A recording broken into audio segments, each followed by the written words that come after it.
Hey everybody, Bashar Assad, the lion, needs our prayers. Now there's a lot of bad things happening in Syria right now.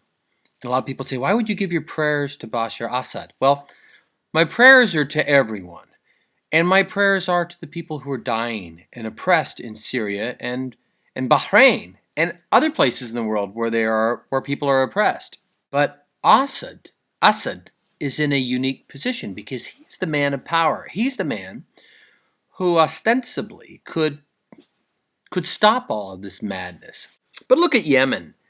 Here the guy gets torched. He gets bombed, the leader. And he still doesn't want to give up the fight.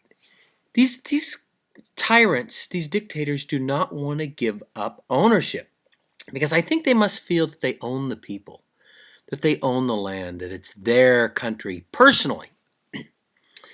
And I think just like celebrities, you see that famous people, Michael Jackson, all these people, they have these tragic lives because they're so unhappy and they're so depressed and they're on medication.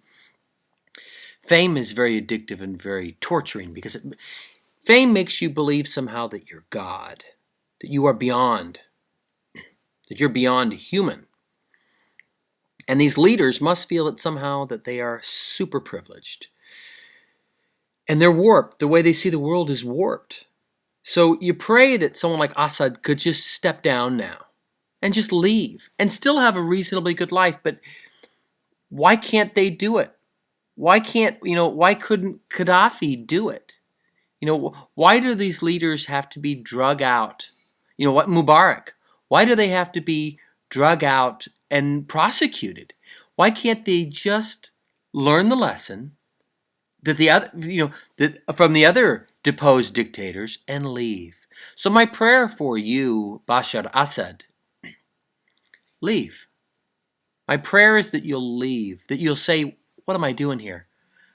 Because really, I had an imam tell me that a lot of these leaders are actually prisoners of their leadership. And they're afraid that if they leave, that they're going to get killed. All sorts of horrible things are going to happen to them. They don't know how to exit. They don't know any other life. Again, the only reason why I've got a special prayer out to Assad is because he is the man in the driver's seat here. So let's pray for him because he's just another human. And the important thing that Bashar Assad needs to remember is that he's not special.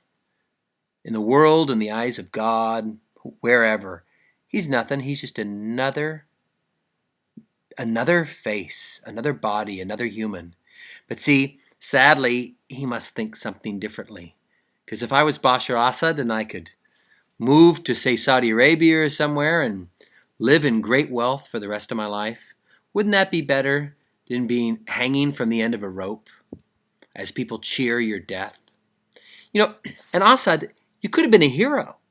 You could, when this whole thing started, you could have gracefully stepped down and ushered in elections. But it shows a weak mind. These leaders all over the world that have the steel hand grip over the people, they can't let it go. And think about, one thing is having this control over all these people. Another thing is being